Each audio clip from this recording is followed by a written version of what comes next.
સમાચારમાં આગળ વાત કરીશું નર્મદાની કે જ્યાં આગળ આરટીનો લાભ લેવા માટે બોગસ ડોક્યુમેન્ટ બનાવવાનું કૌભાંડ સામે આવ્યું છે। જ્યાં નર્મદા જિલ્લામાં આરટીનો લાભ લેવા બનાવટી આવકના દાખલાઓ કાઢી આપવાનું આ મોટું કૌભાંડનો પર્દાફાશ થયો। સમગ્ર મામલે નાંદોદ તાલુકાના ભદામ, ગામકુવા, ભચરવાડા, બોરીદ્રા ગ્રુપ ગ્રામ પંચાયતના તલાટીઓએ રાજપીપળા પોલીસમાં ફરિયાદ નોંધાવી છે।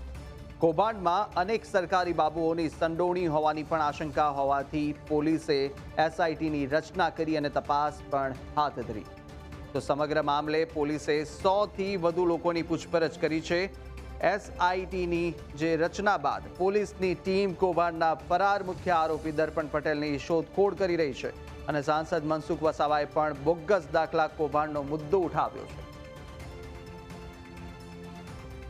इनकम सर्टिफिकेट्स का यूज करके आरटीई के अंतर्गत जो सरकारी योजना का लाभ लेने के लिए ये षड्यंत्र रचा गया है, जिसके अंदर एक एसपी सर ने इस मुद्दे की सीरियसनेस को देखते हुए और इसका जो प्रमाण है उसको देखते हुए एक एसआईटी की रचना करी है। जो भी व्यक्ति ने उसका प्रयोग किया है या उसको बनाने में उसका कोई रोल है, उन सबको हम इस एफआईआर के अंतर्गत हम अपराधी के तरीके से ट्रीट करेंगे।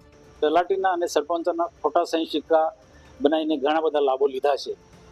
એને 15-20 દિવસ થઈ જવા છતાં પણ તપાસ થાય છે, પણ ગોકળગાયની ગતિ મંદગાતી થાય છે।